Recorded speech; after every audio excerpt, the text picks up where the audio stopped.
The devil's gone down to Duxbury to make a deal with young Thomas Weston.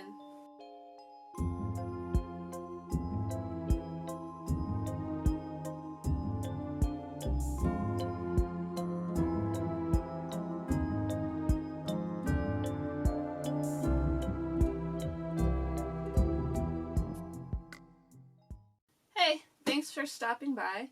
Tonight's forgotten folklore is called Thomas Weston, A Tale, or as I am calling it, The Devil's Rock.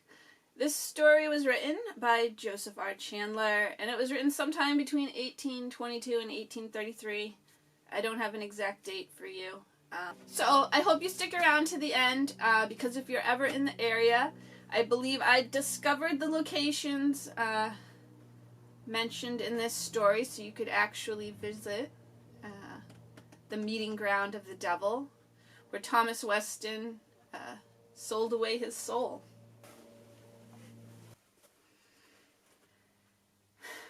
The following narrative illustrates one of the peculiarities which strongly characterized the Pilgrims and their descendants. The town of Kingston, situated on Plymouth Bay, was visited by what is termed a revival in religion. Among those who had shown the clearest evidence of this renewed heart was a young man named Thomas Weston. Weston spent some months in constant exercise of these new feelings which appeared to form his new existence. He also began preparations to marry, an event which promised to afford him every happiness he could ask for on earth. However, it was soon noted that Weston did not exhibit the lively tokens of spiritual happiness which had distinguished his early professions. The prayer which had glowed with fervency was now checked and cold, and scarcely audible. At length he ceased to participate in the service. He was indeed seen occasionally in some retired corner, shrinking from observation, and almost from himself. And as a neglect of his ordinary occupation was equally visible, it was thought prudent to inquire into the cause of this falling off in spiritual and temporal duties. It was evening when the persons sent on this errand entered the house of the anxious mother. "Thomas," said the matron, "the deacon and our worthy neighbor the schoolmaster are here." Weston raised himself from habitual respect, and turned his heavy black eyes upon them in token of recognition, then sunk again into his chair. He shrunk at first from the close intimacy which they sought with his soul. They, however, learned he had sunk into a state of wretched despondency.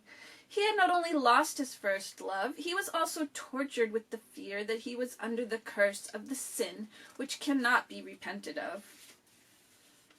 The teacher tried to soothe his mind by telling him of the experiences and examples of others, but in vain. Finding that the soothings which were offered by the schoolmaster were unavailing, the other visitor deemed it just to resort to a different means.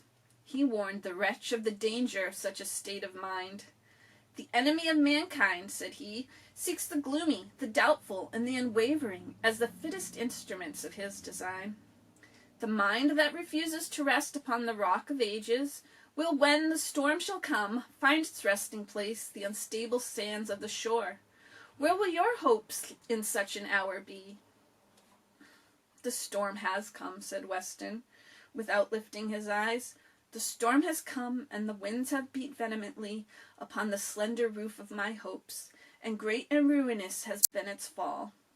"These ideas," said the deacon, "are not to be indulged. Satan, who is unwearied in his search for souls, may form with yours a league, which shall be its eternal perdition."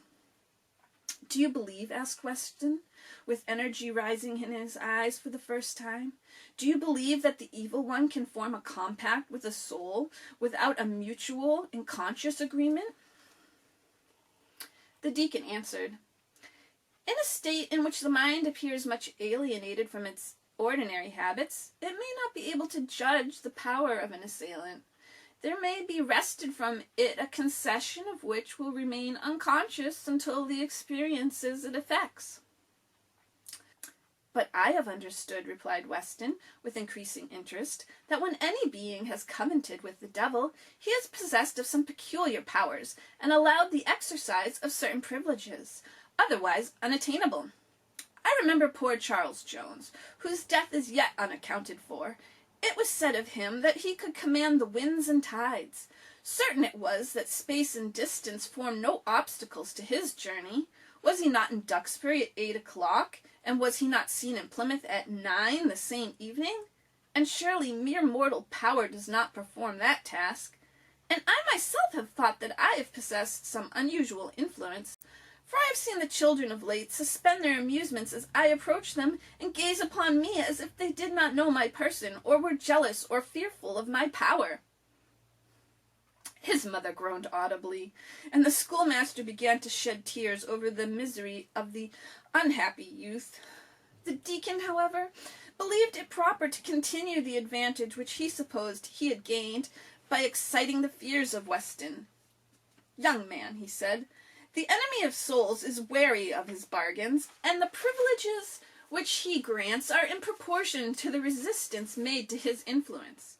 And remember, Weston, that the league once made, the compact once formed, tears and prayers and repentance will avail you nothing. Even the blood that was shed for the remissions of sin will not be able to absolve that contract." Weston groaned aloud, and the deacon, drilling from the excitement of his feelings, pursued on with his lacerating speech. "No being who has formed the soul-condemning contract can hope for relief. The miserable advantage which his superior powers imparts is lost in the horrid remembrance of its immense price, and disgusted with a life in which he appeared to stand alone, every unhappy victim of Satan's league has been known to finish with his own hands an existence, the imaginary advantages of which he had purchased at the expense of his eternal salvation." "At least," groaned Weston, "I will not commit self-murder." The deacon shrunk from him at this unexpected application of the character to himself, and the horrid conviction for the first time flashed upon the agonized mother, that her darling, her only son, had sold himself for naught. The next morning Weston was missing. The family gave the alarm to the neighbors, who immediately went in search of him. He was found perched upon the summit of a rock that projected over the bay, and when first discovered, it was thought that he was in company with some other person. But none was found with him, and as none could escape unobserved, it was supposed by some who had never seen the fog assume so palpable a form, and who did not fail to remark, at the same time, that the rock on which he was found had been the favorite resort of one Standish, who had been more than suspected of intercourse with the evil one, and who had ultimately precipitated himself from the summit, and been dashed to pieces upon the half-sunken rocks below. Weston returned to the house with his companions. The gloom of melancholy which had marked his features was exchanged for the vividness of despair, and the eye which had been bent in sorrow, in doubt, and humility now flashed with the intenseness of intellectual certainty, but a certainty of pain, anguish, and remorse. He became withdrawn from life, and no longer even noticed the awe his presence inspired in the younger part of the community. He conversed with no persons, though he was frequently heard in low and urgent conversation with himself, in which he seemed to reply to certain arguments of his own suggestion. There are those who could name a companion for these solitary hours, who even delight in describing certain wonderful movements of the smitten subject of my tale. They believe to see in his abstracted manner a distaste for all those around him who possessed merely earthly knowledge and earthly feelings, but none, not one, not even, while they believed that he could control the elements, while they felt that space and time yielded to his wish, not one could envy him his power. The sunken eye, the sallow cheek, the blanched locks of his once raven hair told too plainly of the source and result of his fatal acquirement. The rock which I before mentioned was his favorite retreat. The expanse of the bay lay before him, of which the smooth waters were as tranquil as the clear sky above. Far to the right was the high lands of the pine-covered Manamet Hills. Nearer, in the same direction, Plymouth Beach presented its front as a defense for the landing place of the pilgrims. At the left, but nearly in front, rose the noted height of Duxbury, whose pointed summit was ornamented with the telegraph of Mr. Grout. The gaze and admiration of the surrounding inhabitants, which perhaps, like its inventor, conveyed its information from such a distance, and in such a questionable form, that it was left to thankless, unmerited neglect. The scene, however soothing to the mind of another, appeared to have no effect on Weston, and it was supposed that he sought the spot for solitude, or for one other and almost unspeakable purpose. The curling mists of morning, as they reflected back the rays of the rising sun, had other strange offices in the sounds which were occasionally wafted from the top of this imagined sanctuary of unhallowed and unearthly revels, that were thought too mingled and various for a single voice. Weston's form gradually wasted, and he appeared daily to participate less in the feeling and sympathy of life. He followed his heart-broken mother to the grave without a single tear or groan. It was said, however, by some, that grief had long since dried up the fountain of his eyes, and that groans and sighs were too feeble for one who had lived a life of pain and deprivation and woe. After 1 or 2 days, which it was thought Weston had spent upon the rock, it was proposed by some of the sympathizing inhabitants of the place to ascend this fearful retreat. They waited until noon for the mist to dissipate, and made the dreaded ascent. But the object of their concern was not there. They dragged the channel in vain for his body. A handkerchief, known to have been his, was sometimes afterwards found upon the shore, and this was the only memorial of the unfortunate Weston. So I'm back. Instantly. Sort of like Thomas Weston could control time and space and travel instantly between places. Alright, so I'm here to chat with you a little bit about the story, about where you can go to visit the actual location where Thomas Weston supposedly sold his soul to the devil. But I just want to say, first of all, that that was one feisty story to whip into shape.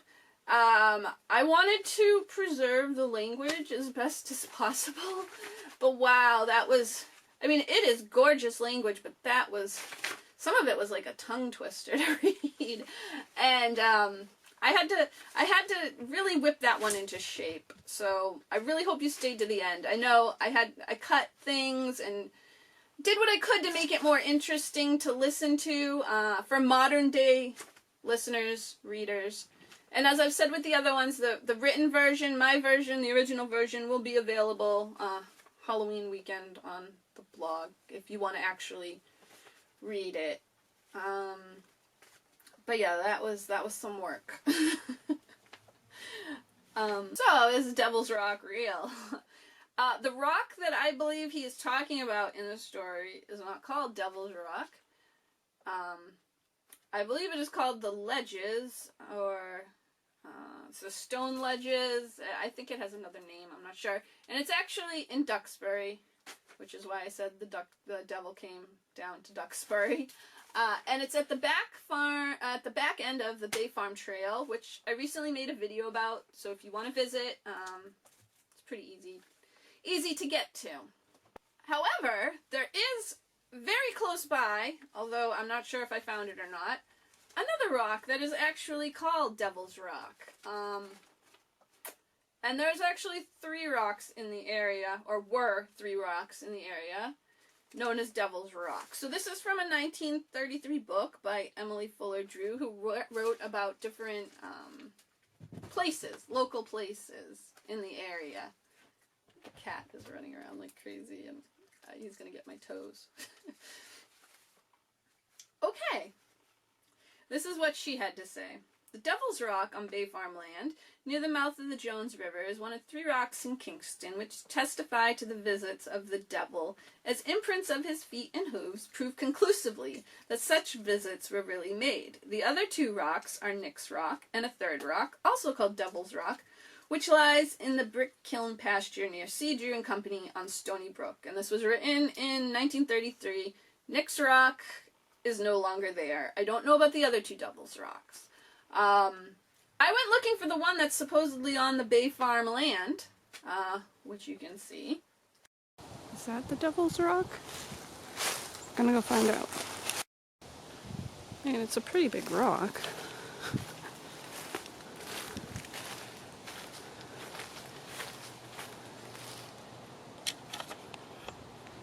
I don't see anything that looks like footprints. That's pretty weird. Look at that.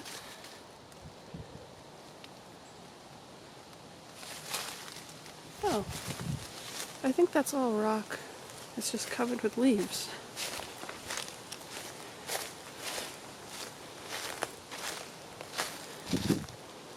So this mound could be it. Interesting. Oh, whoa. Someone made quite a fort over there. It feels really creepy here, so I'm going back. So that rock I was just at is over there. There's a sign here that says private property beyond this point, and I see off in the distance another gigantic boulder. But since it's private property, I can't go check it out. So that was, like, pretty scary. Pretty creepy, pretty spooky feeling. I don't know if I actually found it. It's a good candidate. Maybe you know the actual location, if it actually still exists. Please let me know if I was on the right track. Might be on private property. I don't know. But that was spooky. I have gone alone in the woods. I went alone in the woods to find the Elmo tree. And I did not feel scared. I felt scared just walking through this little piece of woods at Bay Farm. It was creepy. Not like scared of people. The woods just felt menacing. And I'm going to do a story. My Halloween story, my last story, has, I believe, Puckwudgies in it. And that place, this place, I think the Puckwudgies moved. I think the Puckwudgies moved to Bay Farm. Because it's spooky. So that rock, I think, you know, he called, Joseph R. Chandler called this a tale. So what I think is he took maybe legends that he heard about the Devil's Rock in that Bay Farm area and moved them over to the Ledges Rock. And he had mentioned that a Standish was known to commune with the devil there and committed suicide. Now, is this another folktale lost to time? I'd really like to know more about that. What Standish committed suicide by jumping into the bay? That's interesting. Can we know more about that? Does anybody know more about that? Let me know. So maybe he took stories of that, took stories of the Devil's Rock, and combined them. That's kind of my thought on that. I don't think this was an actual full story that was going around. I think he wrote this, since he calls it a tale. Or took a lot of liberties with a local legend. He really formed it out into something bigger, is what I think. Is Thomas Weston real? I don't think he would use the actual name of someone that made a compact with the devil and vanished. Especially just, you know, a couple decades after it happened, a decade after it happened. I don't think he would do that, so I don't think Thomas Weston is the actual name. There was, however, Thomas Weston at this time period, born in Kingston, died at about 20 years of age, but it's listed as dying in Martinique. And he has a grave up on Burial Hill.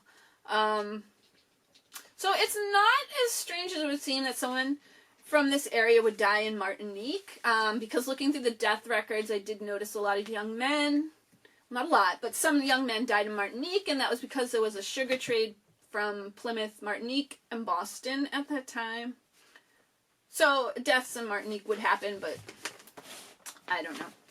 I don't know if that's the Thomas Weston, if he just used the name. Maybe he knew that Thomas Weston and did it at, well, why would you connect? And no. Yeah, I don't know. I don't know anything about that Thomas Weston.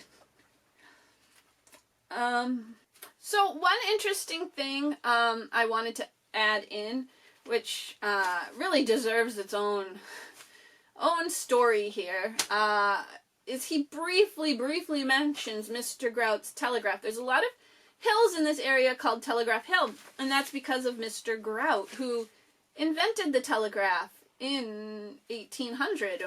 This isn't a telegraph we know of. This is a visual telegraph. It was towers built for semaphore flags. They would pass the messages around, but as you can imagine, that wasn't very accurate because you couldn't really send messages in the night using semaphore. And he shut his business down in 1807. So the story mentions that the towers were neglected. So I'm guessing this story takes place shortly after 1807, if I was going to place when this story took place. And if you remember from the vampire story, I said that Joseph R. Chandler was 15 in 1807 because he was a first-hand witness to that vampire story. So if this happened soon after, he was still a young man, and he mentions in this story about the awe the children of the village felt for Thomas Weston. So maybe there was a young man when he was a young boy, a teenager, sort of similar to this character, and he was drawing on that to form the character of Thomas Weston for the story. That's just an idea I had as well, from having read this story over and over many times to rewrite it. What happened to Thomas Weston, though? He just basically vanished, right? They dragged the channel and they didn't find his body. So did the devil drag him down to hell? Or did he, because he had control over space and time and distance, did he maybe travel to the past or maybe to the future? So maybe if you visit Thomas Weston's rock ledge someday in the early morning when the mist is swirling and you see a figure standing before you, it might just be Thomas Weston coming from the past to visit you. Alright, thanks for watching. Next week, it's going to be Rachel's Rock. That's what I'm titling this story, and you possibly could have heard of that one. And it is a story of a sea witch and a curse, so I hope to see you next week. Remember to subscribe if you don't want to miss a story, and like the video would help out a lot. Thanks for watching.